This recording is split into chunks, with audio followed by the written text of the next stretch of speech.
That's Jack is yet another one of these YouTubers that have put no effort into their videos and have amassed a mass following from his work. He is quite possibly the epitome of boring and tepid content on this site.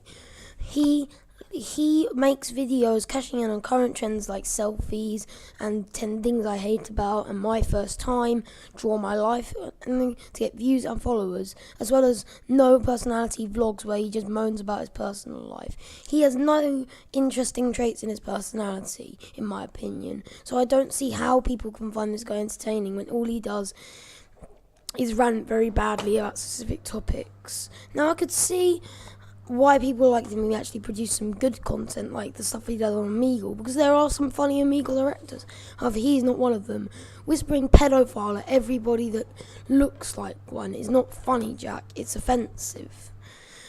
Also, Jack is one of the music video makers that haunt this site, making stupid, pointless, flashy videos to get views and subscribers, and people watching them not for the video but just for the song.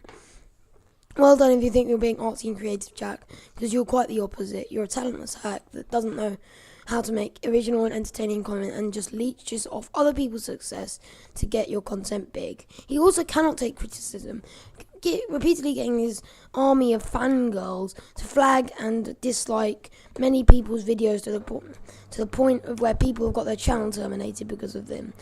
His fangirls are some of the most annoying people on the internet, presenting some of the most illogical arguments known to mankind. If Kamiya Bams was still on this site, he has one of the best videos addressing these guys. I'm sorry, Jack, but if you're watching this, if you file a privacy complaint against this video, then you'll just prove to me my point that you are a very stupid individual. I'm making this video under fair use and fair dealing laws, so deal with it.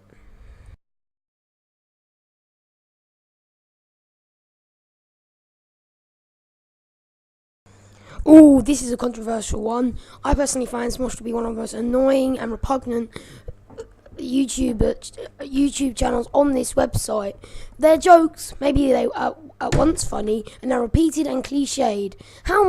Tell me, how much can you rinse out a joke before it's no longer funny? Well, Smosh have proved this forever, because their fanbase still finds the same shit funny every time. Their immature brand level of humour is surprisingly found funny by millions of people, and I just don't get it. How can people find people acting like 20 plus year old people acting like they're 2-year-olds funny?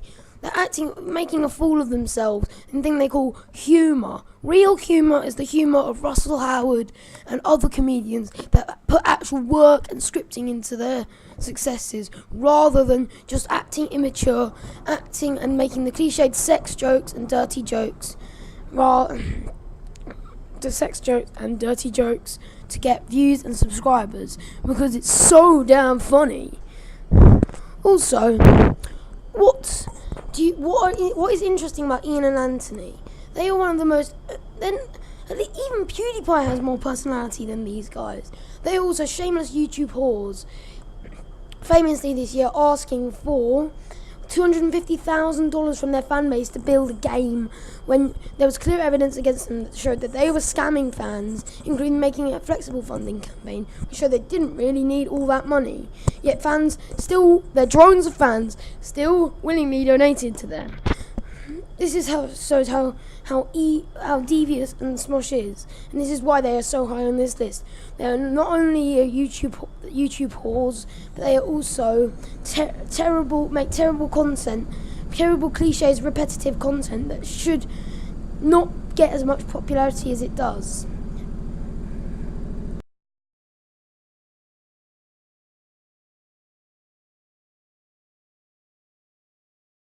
Now I'm going to say something very controversial that may irk you a bit. I pity Onision. Yes, I pity the man that has caused so much trouble and so much distrust and so much sadness in his life and relationships. And I pity him because he is one of the most deluded and ignorant individuals I've ever seen on the internet. He thinks that he likes to say that he doesn't force his beliefs on people, yet he does. He forces the beliefs on vegetarianism and many things on his fans and makes them think he is right on many things when he is really not, and he's sadly misinformed and ignorant on most of the subjects he actually talks about. Now, I'm specifically referring to his Speaks channel here, so don't go at me if it's not his main channel. He also has said very controversial things about rape and suicide and fat shaming, which are horrible and despicable things that he is an apologist to, and he doesn't really understand the way of the world and the way of the society works. He is a sociopathic, ignorant, almost psychopathic individual that feels no remorse and feels hate for himself, hate for other people. He feels pity for himself, and he always takes his own side during things and never looks to see how the other person is feeling. However else do you know that he's already ended 2 relationships or so, maybe probably more, in sorrow and distrust. What happened with Shiloh? Oh yeah, I forgot. If you want to see more in-depth videos on Onision, I'm going to link videos by Mr. Repsion, Some Guy 827 and Camia Bams in the description to show you how much of a despicable individual this guy really is.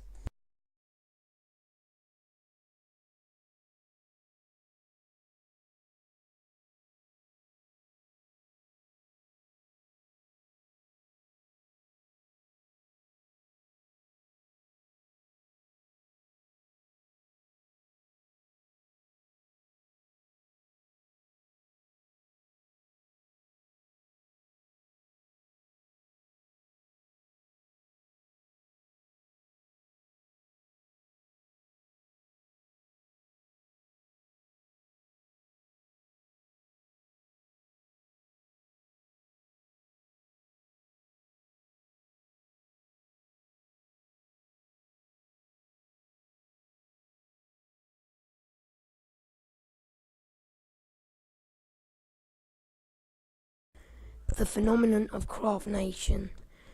This man, I have so many problems with this man, and I'm going to try to address them in as quick time as possible, but I don't know how long this is going to last. First problem I have with him, he profits off a tragedy, and he seems to have no remorse for his actions, no sympathy towards the victims of these tragedies that he's describing, a lack of empathy that can only be rivaled by a hormonal teenager or a psychopath. I cannot believe that these type of people exist. People like him. There are people like him on the internet, and thank God he only gets a maximum of 3,000 views on most of his videos. If he got any more, I wouldn't be able to comprehend it. Now, I understand people want to hear about these things, but why from him? His talking skills rival that of an incoherent 4-year-old speaking gibberish once they've been hit or had a fight.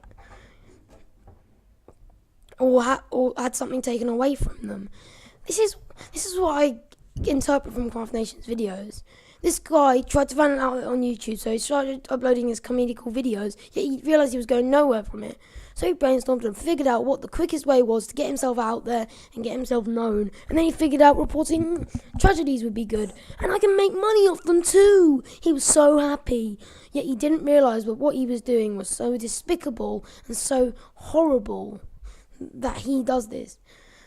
Despite, I'm not going to bring any personal things into account because I believe this list is purely about his content, and his content is gut-wrenchingly awful. If you want to hear about these things, just go on any news site and you'll find exactly the same information. Heck, he reads this information off news sites, and he can't do that well. Okay. Also, he makes pathetic attempts at addressing haters, which are really people that have legitimate criticism and actually picked up on the things you are doing. And you are trying to conceal that to your very limited number of fans. That they are the ones that are wrong and you are the ones that are right. Also, don't use tragedy to talk about your personal life. I've reiterated this point many times in this statement, but I need to say this one more time. We don't want to hear about your personal life. We clicked on the video because we wanted to hear about what had happened. And I'm afraid that's the sad reality of human beings these days. We like to hear about tragedy, and Craft Nation has realised this. So, although he's a very smart being, I despise him and everything he stands for. Also, I'd like to touch on the fact that he describes himself as a reporter. He has basically 0 or in the negative figures for reporting skill. He can't even read components off a site well. I can do that. And I am not the best reporter in the world by a very, very long stretch. It bewilders me. This man bewilders me. Except there is one worse person than him. The one person that compounds the bad YouTube channels and the bad content on this channel today. And that channel is...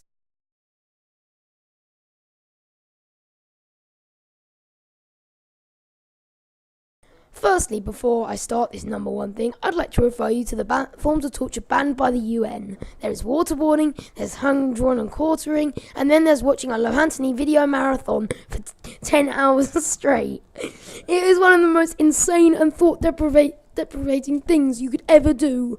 Watching one of these videos is cringy and almost impossible to do, let alone 10 hours worth of them. This boy compounds the amount of bad content on YouTube. Let me list some of the things that make him the worst YouTuber of all time. Firstly, misleading titles, fake thumbnails, hyperbole, which means exaggeration for if you didn't know, in titles to attract viewers and subscribers. Advertising his merchandise at any chance he gets. Tasteless jokes and which appeal to people with a sense of humour of a snivelling 2-year-old playing with the Scooby-Doo toys and laughing crazily. His prank calls are some of the worst, some of the least funny and most thought-deprivating and mind-numbing experiences of my life. I think my IQ decreased by a multiple of 50 when I watched one complete video. That's how mind-numbing his videos are. His Omegle videos are some of the most tasteless videos he does, where he calls girls and boys horrible things, such as pedos and sluts, to try and get a cheap laugh out of his ignorant fan base. Ignorant is really not the right word to use. I would more use the word fan brats. When he also makes videos supporting anti-bullying and cashing on the latest trends to get his views and his followers to like and subscribe his videos.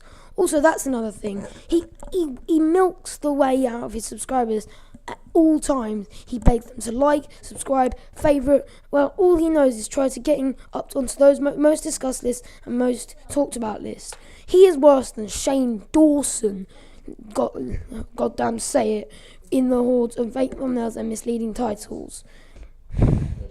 The worst thing about it is, though, that he has amassed a following of 700,000 subscribers from this content.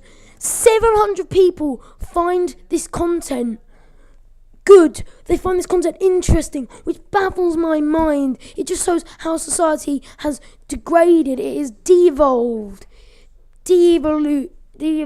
into watching these spoiled brats advertise his crap and talk about sensitivity, about things that he doesn't believe in. Even his quote-unquote rants, like his rant on gay marriage, were just him showing his essay off on the internet. That is not a rant, that is just showing off your essay. Way to mislead people, Lohantini. All these reasons compound and think why Lohantini is number one on this list. Thank you for listening. This was Nelson Opinions, and I hope you like this countdown. Hopefully more will be on the way.